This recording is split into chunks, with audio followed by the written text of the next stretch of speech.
राज्यातील जवळपास जिल्ह्यांमध्ये तापमान 42 अंश सेल्सिअसच्या पुढे नोंदवले.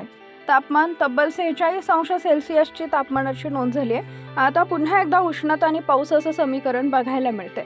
रत्नागिरीमधील एक व्हिडिओ व्हायरल होतोय. याच्यामध्ये काही मुलं क्रिकेट खेळताना असताना अचानक वादळी वारे येते आणि अक्षरशः वादळ यामुळे मुले खाली पडतात, सर्वजण खाली बसतात.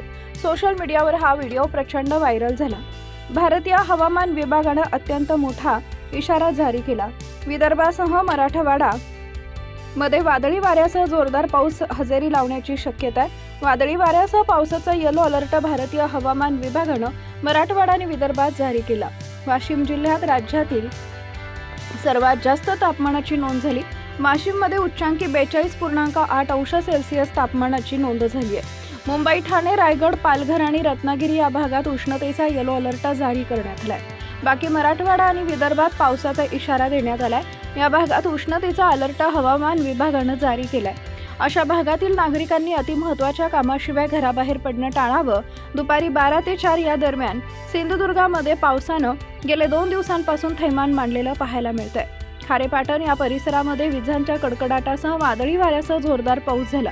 तळ कोकणात सलग तिसऱ्या दिवशी पावसाची हजेरी. जिल्ह्यातील काही भागात वादळी वारा व विजांच्या कडकडाटासह जोरदार पाऊस कोसळला. दुपारच्या सत्रात कडक ऊन आणि सायंकाळी पाऊस. मागील 3 दिवस जिल्ह्यात ऊन पावसाचा खेळ. जोरदार विजांच्या कडकडाटामुळे सिंधुदुर्ग जिल्ह्यातील काही भागात वीज गायब. वादळी पावसामुळे अनेक भागात मोठं नुकसान. भंडारा जिल्ह्यात सलग तिसऱ्या दिवशी पावसानं जोरदार हजेरी लावली असून शेतकऱ्यांचं मोठं नुकसान होतंय. लाखणी तालुक्यातील जेवणाला परिसरात विक्रीसाठी तयार ठेवलेला मका पाऊस आणि वादळी वाऱ्यामुळे भिजण्याच्या संकटात सापडला.